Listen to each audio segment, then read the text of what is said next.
أعوذ بالله من شرور أنفسنا ومن سيئات أعمالنا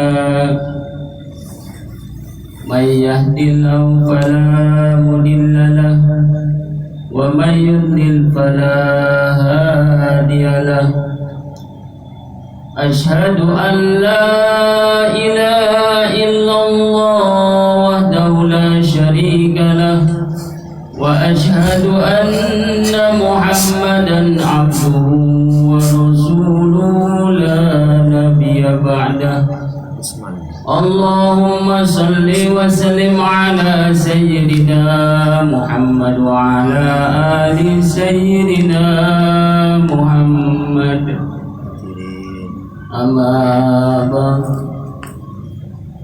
قال الله تعالى في كتابه الكريم أعوذ بالله من الشيطان الرجيم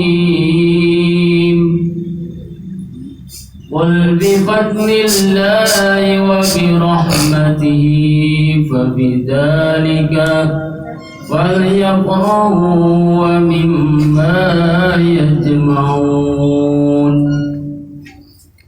قال رسول الله صلى الله عليه وسلم طلب العلم فريضة على كل مسلم والمسلمة من المهد إلى اللهد صدق الله العظيم.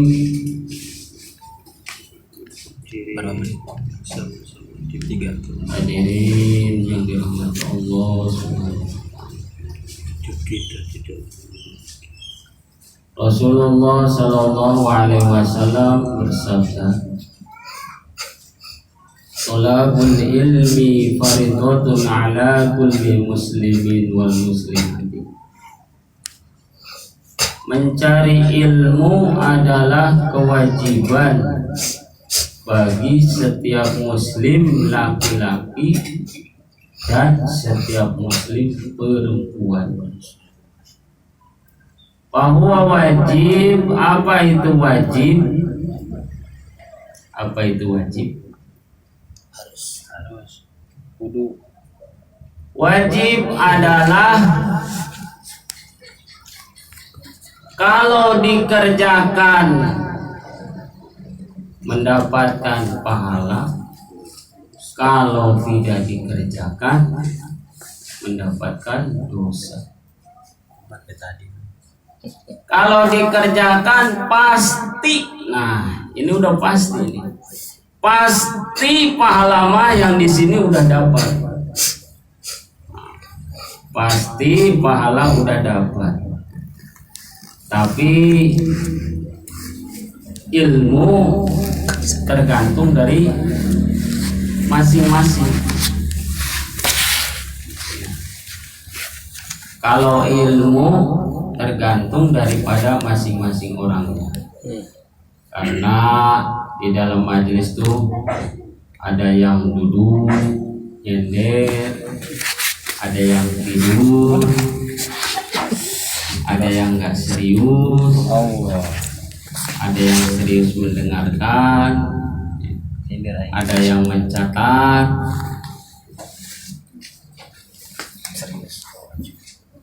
Nah, jadi kalau pahala itu udah pasti dapat. Duduk di dalam majelis ilmu itu banyak ya, mendapatkan sakinah, mendapat dicucuri rahmat, dikerumuni malaikat, dibanggakan oleh Allah Subhanahu wa taala di majelis para malaikat, terus bagaikan menjenguk 1000 orang sakit. Ini kalau kita menjenguk 1000 orang sakit nggak bakal mampu. Benar ya Allah.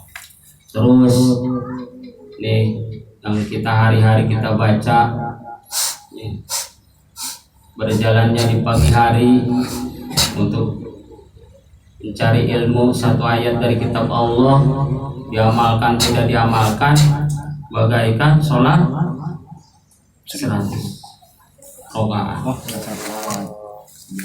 Ini kalau kita mencari ilmu satu bab, baik diamalkan atau tidak nih, baik kita nggak dapat ilmunya ataupun dapat diamalkan ataupun tidak, maka akan dapat ganjaran sholat sunnah 1000 rakaat. Masya Allah. Allahu Akbar. Belum lagi yang melangkahkan kakinya, man salaka yaltamisu fi ilman salallahu lahu thariqan ilal jannah. Barang siapa yang melangkahkan kakinya menuju majelis ilmu, maka ia akan dimudahkan kakinya menuju surga. Allah Akbar. Ini pengorbanan daripada bapak-bapak dan ibu-ibu, alhamdulillah, terutama guru-guru saya nih, Masya Allah, semuanya, Pak Imam, Ustaz Tolha,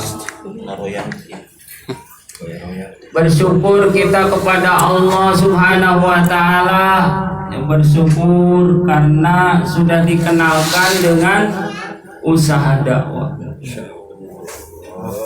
Dikenalkan dengan usaha dakwah, sangat bersyukur. Di Al-Quran tadi dibacakan, qul bi fadlillahi wa bi rahmatihi, katakanlah barang siapa yang bersyukur atas nikmat Allah, nikmat yang telah Allah berikan, maka lebih baik daripada orang-orang kumpulkan. Orang-orang kumpulkan harta benda apa segala macam. Kita bersyukur, saya telah bersyukur telah dikenalkan usaha dakwah. Begitu juga dengan istri saya. Udah alhamdulillah ya, bersyukur dikenalkan usaha dakwah. Yang mana usaha dakwah ini semuanya sama.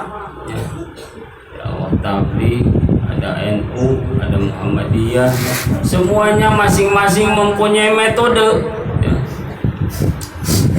Metode dakwah. Mudah-mudahan kalau kita mengikuti metode dakwahnya tidak menyimpang daripada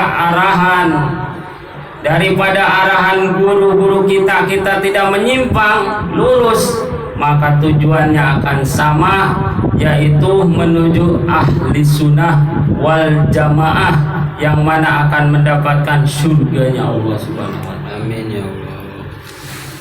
Maka kita tidak boleh menyalah-nyalahkan yang lain. Kita hanya mengajak atau mengingatkan, mengikut dakwah kita, hidayah milik Allah. Karena keriduan Allah itu disembunyikan dalam 3 hal. Keriduan Allah itu disembunyikan dalam 3 hal. Yang pertama adalah ketika dia berbuat amal. Maka ketika dia berbuat amal ini diterima atau enggak, ini disembunyikan sama Allah. Dan ketika kita berbuat maksiat, maka murkanya Allah disembunyikan. Banyak orang yang maksiat ya, hari-hari maksiat, tapi rizkinya dikasih malah lebih banyak daripada kita. Kita yang sholat baik, alhamdulillah, butuh kebutuhannya banyak, ya, mujahadah terus. Ya. Lalu yang ketiga apa yang disembunyikan oleh Allah? Yaitu walinya Allah. Kita nggak tahu di sini ada wali Allah, kita nggak tahu. Ya. Karena dirahasiakan oleh Allah Subhanahu wa Ta'ala. Apa maknanya? Ketika kita beramal, ya, maka keriduan Allah disembunyikan, Maka kita jangan menyepelekan amal walaupun amal itu kecil. Siapa tahu ini amal yang kecil ini kita menolong orang, seorang pengemis hanya mengasih uang 2.000 rupiah. Ternyata ini yang membuat Allah jadi ridho. Seperti pelacur ini mengasih minum kepada anjing yang sedang kehausan, tapi dia masuk surga. Ini adalah ridhonya Allah. Lalu yang kedua, maksiat itu maka disembunyikan murkanya Allah. Apa maknanya? Ya, kita jangan menyepelekan tentang maksiat walaupun sekecil apapun. Takutnya di situ letaknya murkanya Allah. Kita melakukan maksiat ini mah kecil, maksiatnya nggak apa-apa lah. Kita mesti jaga. Mudah-mudahan setelah kenal dakwah kita menjaga.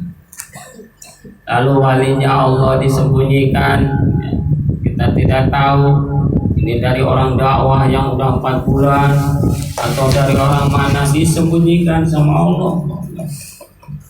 Kita tidak tahu ini ada wali Allah di sini.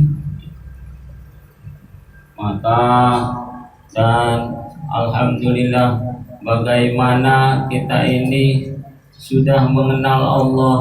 Tugas yang pertama adalah ibadah kepada Allah, lalu mendapatkan tugas yang kedua yaitu melanjutkan daripada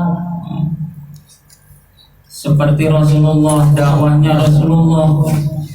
Para baginda Nabi sudah tidak ada, para sahabat sudah tidak ada. Lalu siapa nih yang tugas mengurus agama? Kalau bukan kita, di Bekasi siapa yang nanti mengurus agama? Ya. Maka alhamdulillah kita dikenalkan sama usaha dakwah. Usaha dakwah ini adalah